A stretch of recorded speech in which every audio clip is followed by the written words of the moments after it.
Howdy English learners, feel welcomed yet again. This is ENGTV with Miss Shai. I really hope you watched the previous video, and if you did, please comment down below and tell me how you feel about it, what you learned, and what you'd like us to cover next. We've been looking at the parts of speech. Previously, we looked at pronouns, and before that, we looked at nouns. Right now, we want to look at verbs. Take out a pen and a notepad and be ready for today's class. What is a verb? A verb is a doing word. What are you doing right now? You can say, I am reading, I am writing, watching, walking, eating, writing, etc. These are doing words and we call them verbs. Now, let us take a look at my card here. Have verbs and verbs. A verb shows an action. A verb shows an action, a state, and an occurrence. A verb shows an action, a state, and an occurrence. We have two main verb types. We have lexical verbs and we have auxiliary verbs. We have lexical verbs and we have auxiliary verbs. Lexical verbs are simply the main verbs and auxiliary verbs are the helping verbs. We'll see more to it when we look at both of them. Right now we want to start with lexical verbs. Lexical verbs are main verbs in a sentence. These are main verbs in a sentence. They don't need a helping verb. Lexical verbs don't need a helping verb. They are main verbs in sentences. We have examples here. We have talk, sing, run, jump, eat, go, etc. Now when we look at these lexical verbs, they are grouped into two groups depending on how they form their past tense and past participle. The lexical verbs or the main verbs are divided into regular verbs and irregular verbs depending on the way they form their past tense and past participle. They're grouped into regular and irregular verbs. That is, they depend on how they form their past tense and past participles. Now, most verbs form the past tense and past participle by adding ed or d, right? But others completely change their forms. While some add ed and d, others change their forms or remain the same. Let us take a look at what regular verbs are.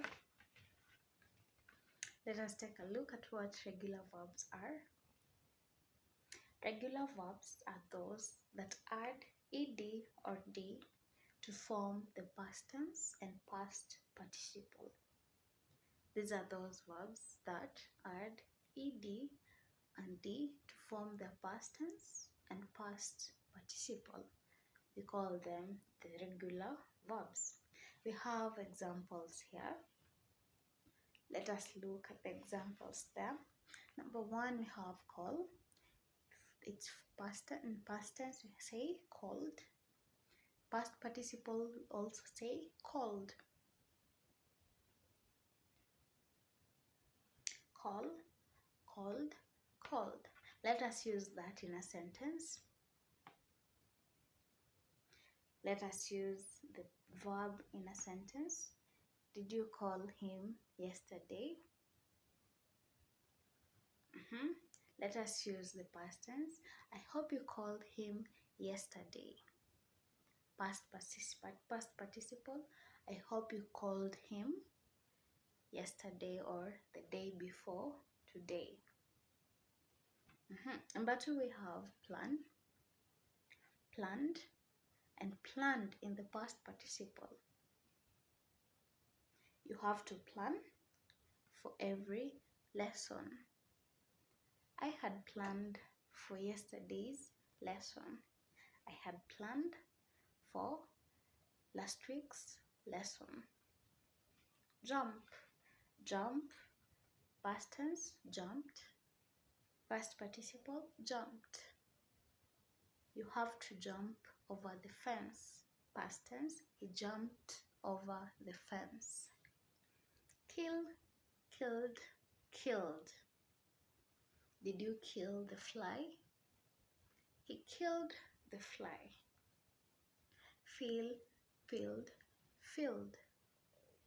Fill, past tense, filled. Past participle, filled. I have an example in sentence there. He jumped over the fence. He filled the forms. He killed the cat. He jumped over the fence. He planned his lesson. They called the teacher. That is all on regular verbs. We now go on to irregular verbs. When you look at the irregular verbs, these ones don't follow the formula of adding ed or d. In this case, these are verbs which have no formula that predicts their past tense and past participle forms. They have no formula that predicts their past tense and past participle forms. Let us go on and look at examples. Sweep. What is the past tense of sweep? Swept. Past participle, swept. You can see here we've not added ed or d to form the past tense and past participle. Number 2, we have cut. Cut remains to be cut in the past tense and cut in the past participle. We have come. Past tense, came. Past participle, came. Go, went, went. Meet becomes met.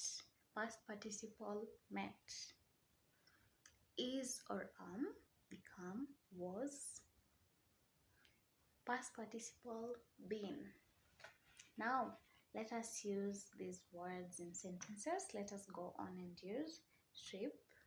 Did you sweep the classroom? Had they swept the classroom?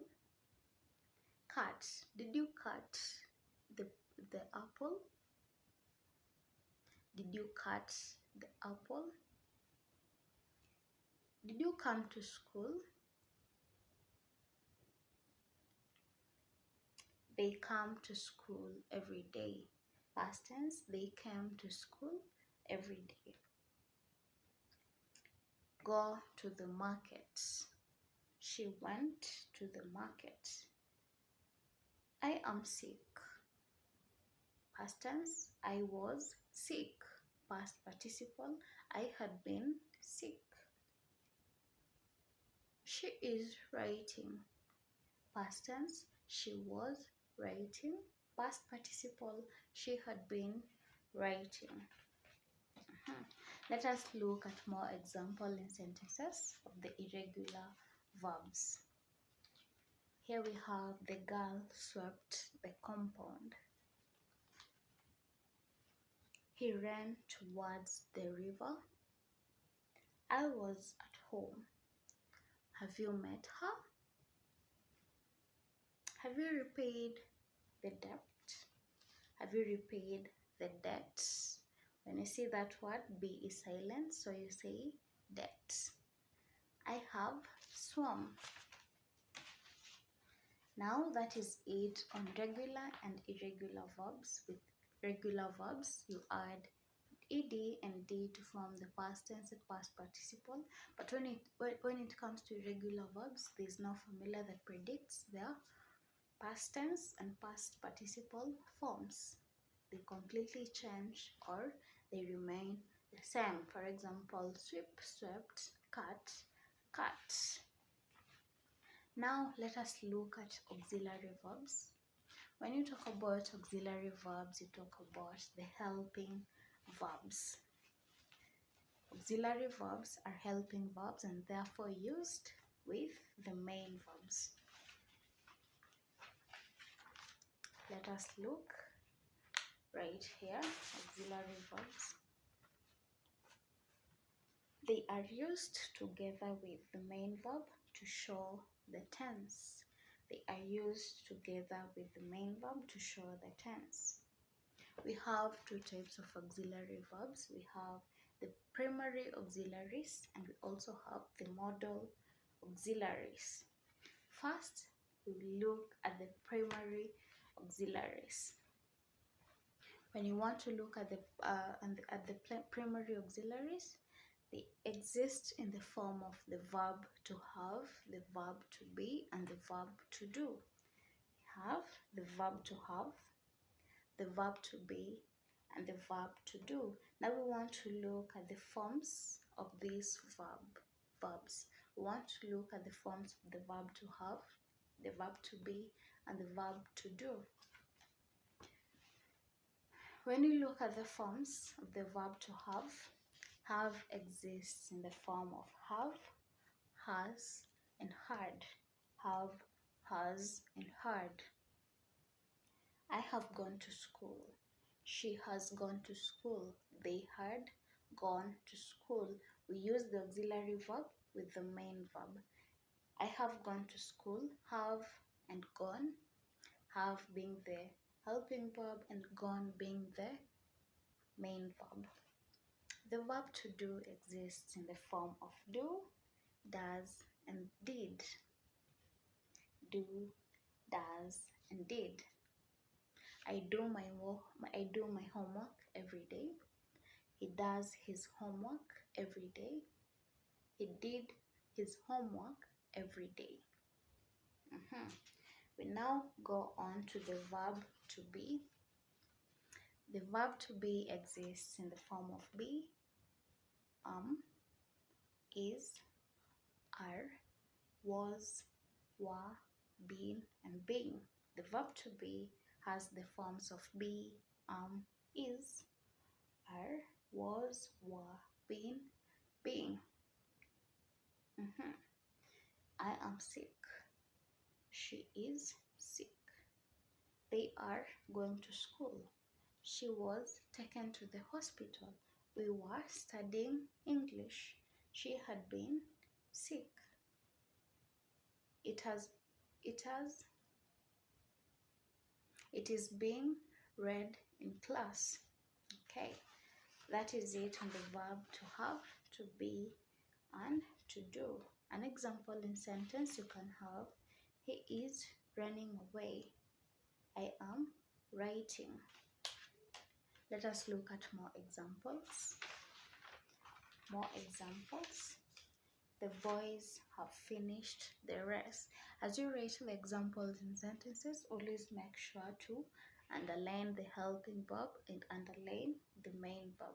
Always indicate that this is the helping verb and this is the main verb. The milk has been drunk by the cat. She was asking a question.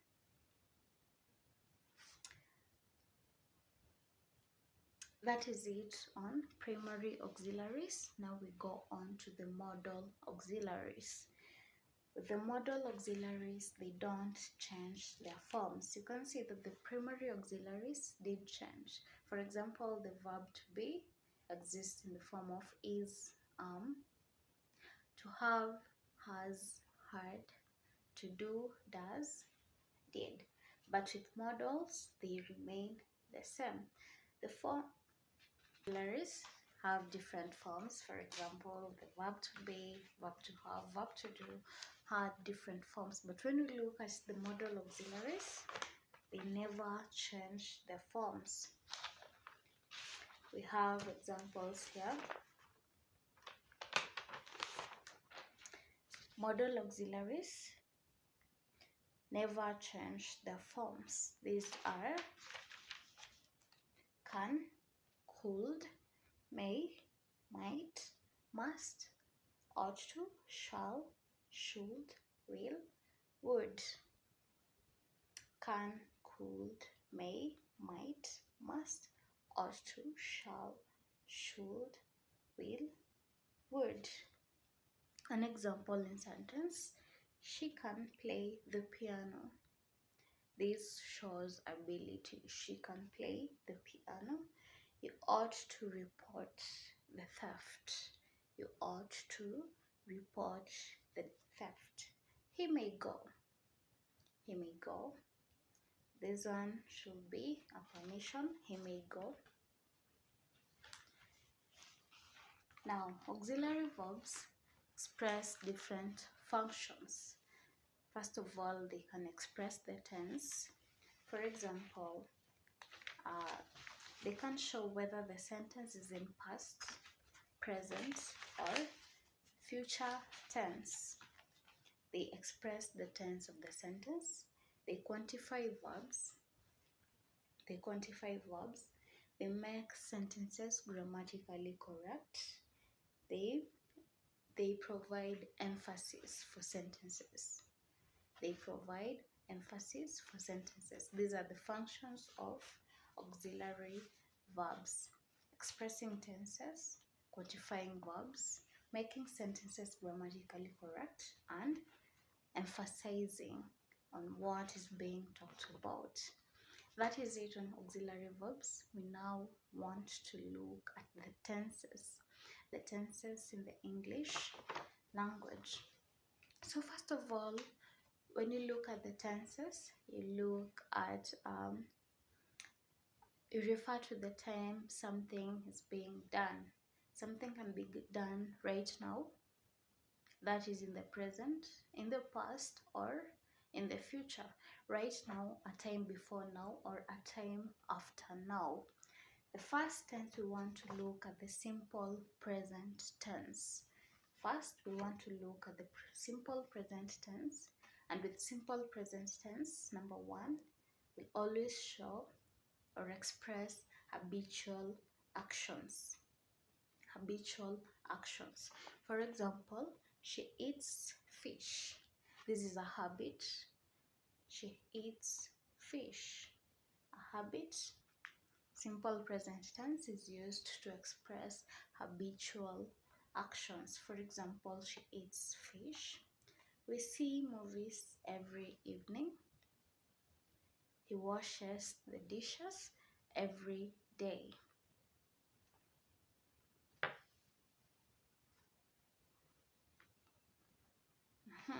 They can also be used to express general truths. For example, water boils at 100 degrees Celsius. Water boils at 100 degrees. That is a general truth. The sun rises in the east.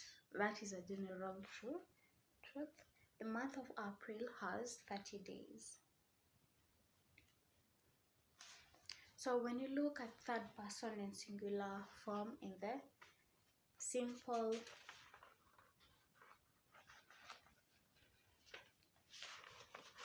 when you look at the third person singular in the single present tense, always end your verb with an S.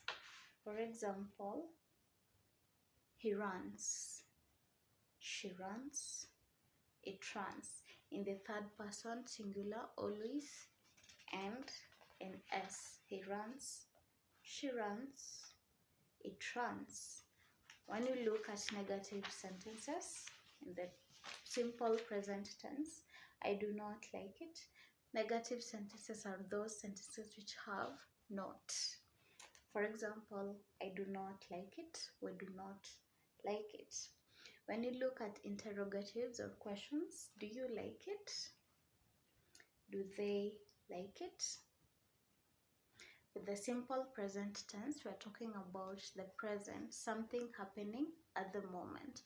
Number two, we want to look at the simple past tense. When you talk about the past tense, you're talking about something that was done a time before now, at a time before now in the past. It talks about a completed action. For example, I walked all the way to school. I walked all the way to school. The word walked is in past tense and therefore it expresses a completed action. Another example we have, we saw them at the restaurant. We saw them at the restaurant. So is in past tense, therefore expresses a completed action.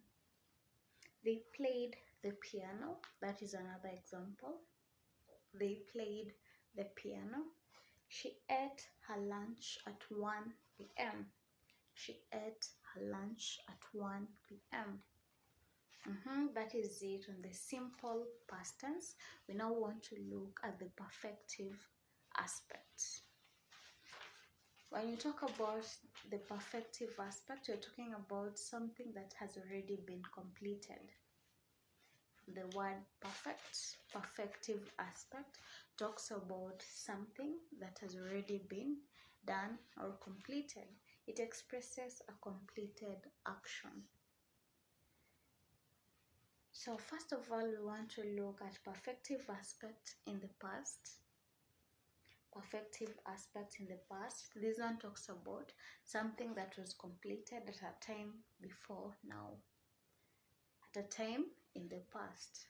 That is perfective aspect in the past. For example, we had met. She had left.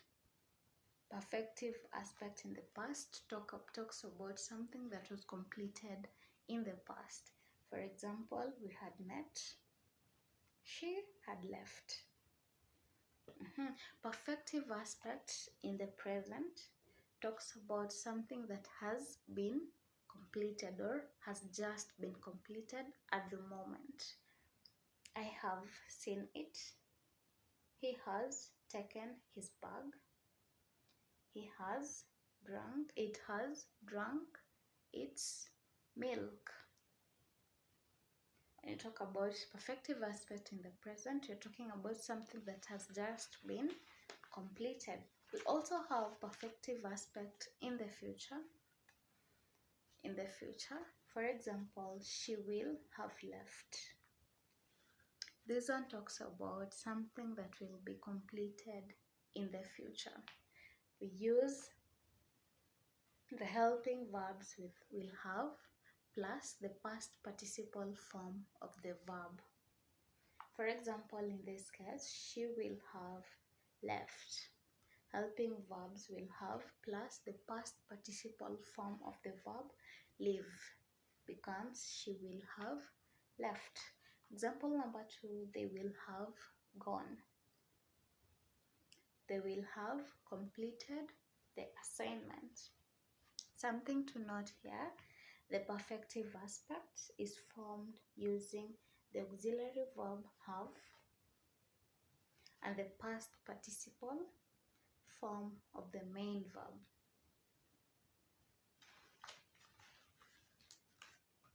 Okay, that is it on the perfective aspect. We now want to look at the past perfect tense. The past perfect tense. When you talk about the past perfect tense, you talk about an action completed in the past. There could be an action completed before another one started. Two things taking place, but one is completed before the other. Have an example here. Gregory had seen them. When he arrived, I had already eaten. We have two things happening here. Him arriving and I eating. So one is completed before the other. So the past perfect tense, we have examples. Gregory had seen them and when he arrived, I had eaten. We now look at the present perfect tense.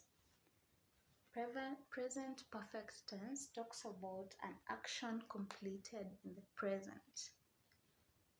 An action completed in the present before the next one starts. He has played. We have finished. I have jumped. In this case, we use the verb to have plus the past participle of the past tense of the main verb. The verb to have and the past tense of the main verb. We now go on to the future perfect tense. The future perfect tense talks about an action completed in the future, composed of the simple future of the verb to have, will have, the past participle of the main verb. In this case, we use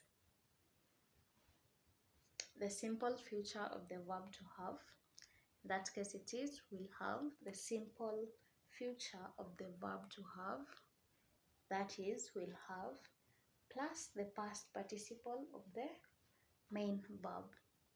I will have jumped by the time you read. I will have jumped, that is the first example. And the second one we have, by the time you read this, I will have left.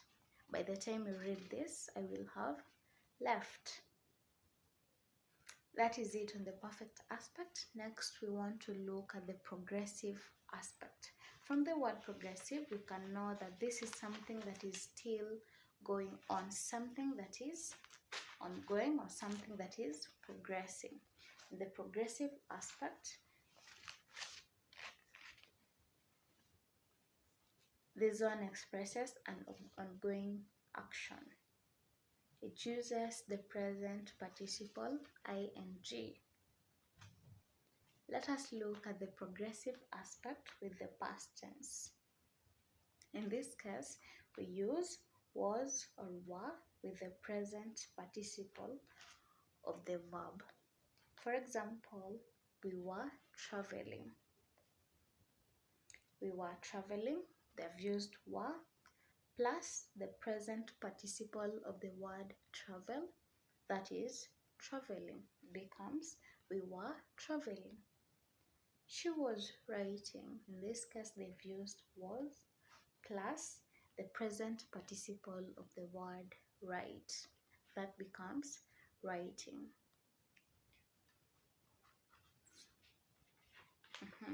That is it on the progressive aspect with the past tense. Now we look at the progressive aspect with the present tense. In this case, we use forms of the verb to be is and are plus the present participle. Forms of the verb to be is or are plus the present participle. Let's go on and look at examples. She is writing. They've used the verb to be, a form of the verb to be is plus the present participle of the word write, that is writing. They are dancing. They are dancing, a form of the verb to be are plus the present participle form of the verb dance. They are dancing. Let us now look at the progressive aspect with future time. With future time, always remember that future time talks about a time later than now. A time later than now. Present tense talks about right now. Past talks about time before now. And future talks about a time later than now. Now, we want to look at the progressive aspect with future time. In this case, we use will be plus the present participle form of the verb. For example, he will be crying. They will be crying. Okay, that is it on the progressive aspect. We now jump on to the future time. We now go on to future time. We now go on to future time. Just as I've said before, future time talks about a time later than now. Time later than now. Let us go on to look at the simple future tense. In this case, it expresses facts or certainty. Number one, it expresses facts or certainty. For example, I will see you later, or she will do it, don't worry. She will do it, don't worry. These ones express certainty. I will see you later. It's certain that this person will see them at a time later than then. Also have future continuous, in this case, unfinished action that will be in progress at a later time. Future continuous talks about something that wasn't finished and it will be in progress at a time later than now. For example, I will be tracing him next month. An action that will be in progress at a time later than now. In this case, next month. This person will be tracing that person. I'll be tracing him next month. Will you be attending my wedding this weekend? Okay, we also have future perfect. And in this case, you're talking about a completed action in the future. Wherever you see perfect, just know that this is a completed action. And in the future perfect talks about a completed action in the future. In this case, will have plus the past participle form of the main verb. Will have plus the past participle form of the main verb. For example, she will have left by the time we arrive. She will have left by the time we arrive. Okay, after that we look at future perfect continuous. Future perfect continuous. In this case, we use will have been plus the present participle of the main verb.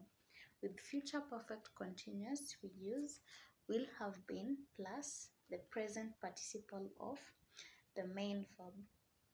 Future perfect continuous talks about actions in a time between now and some future time that are unfinished. Action in a time between now and some future time that are unfinished. We use will have been plus the present participle form of the verb. For example, by 2030, he will have been driving his car for 15 years.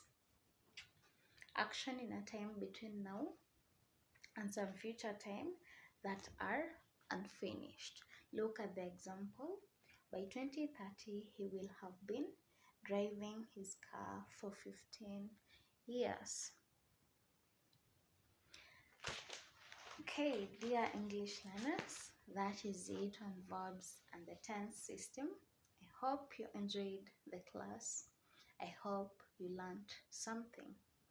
Now, please remember to turn on the notification bell. I really want you to get notified when next I post a video. Next time we'll be looking at conjunctions. So be sure to attend our next lesson.